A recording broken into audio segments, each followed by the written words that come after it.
Grenades!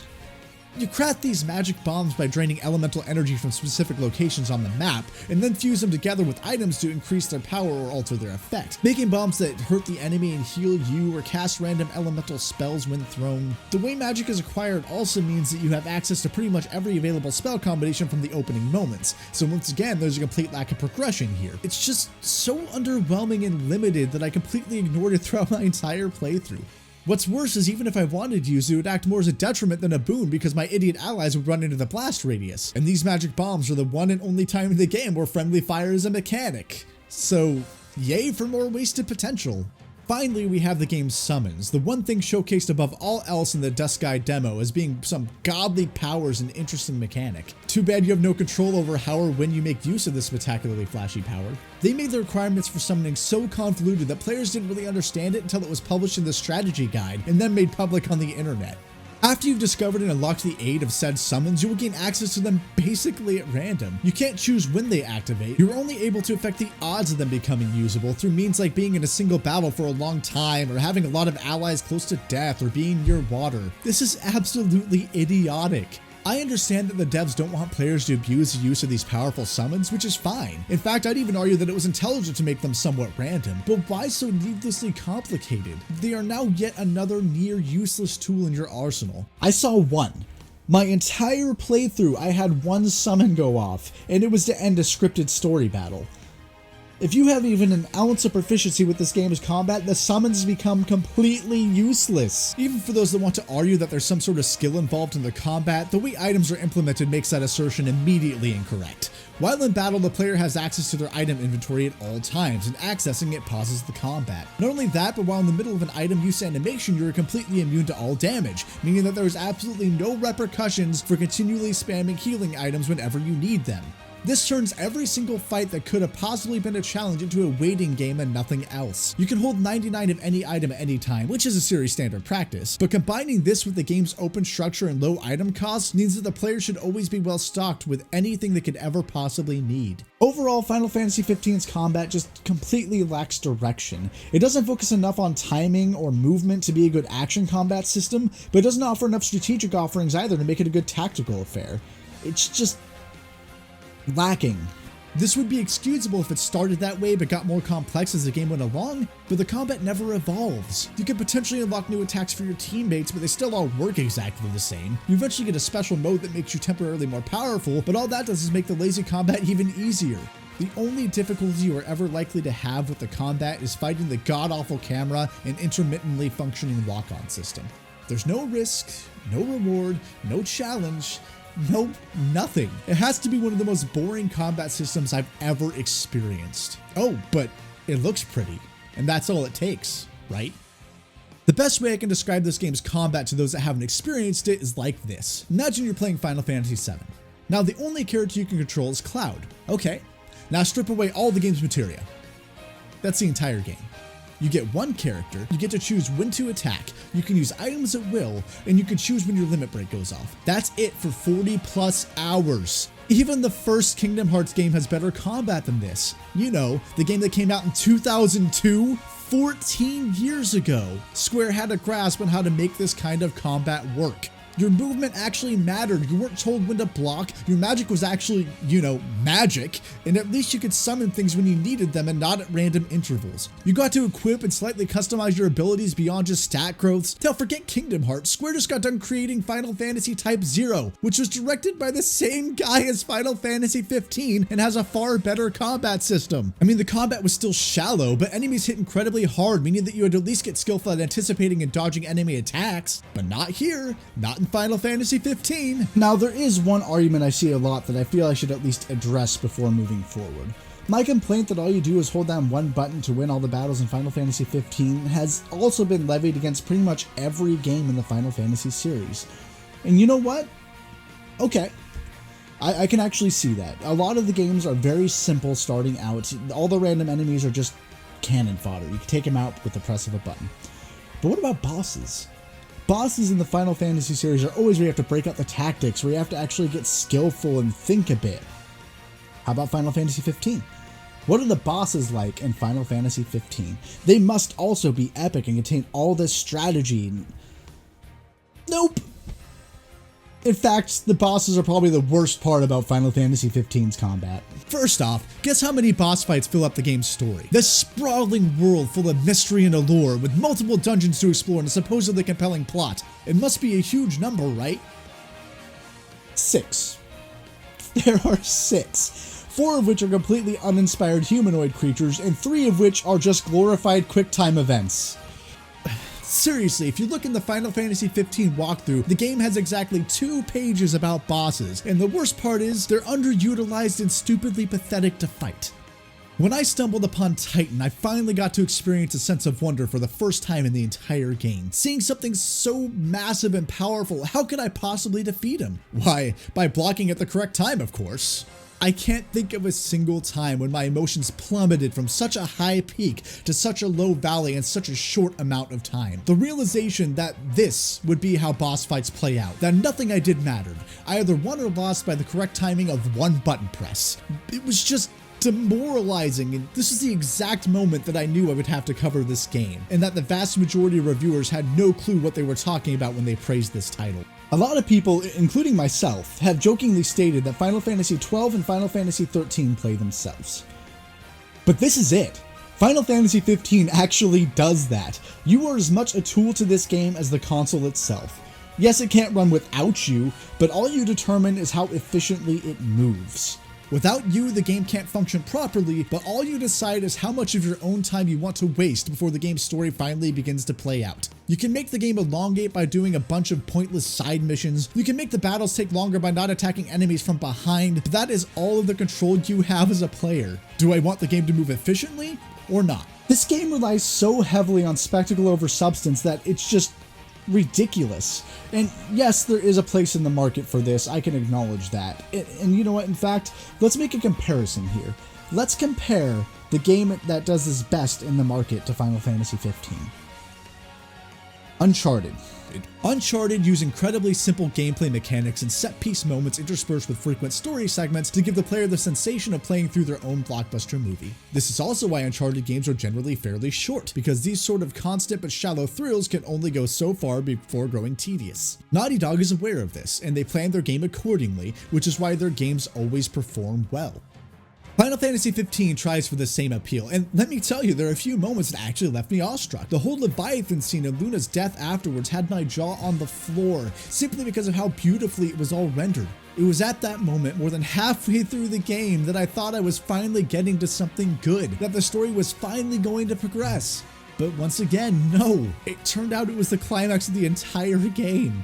I can't express how disappointing this is. I became even more depressed when I sat back and realized that all I'd been doing was holding down the attack button for the entirety of the battle. I honestly don't know what to say anymore, guys. I tell Square to stop making games and just keep making movies, but they suck at that too.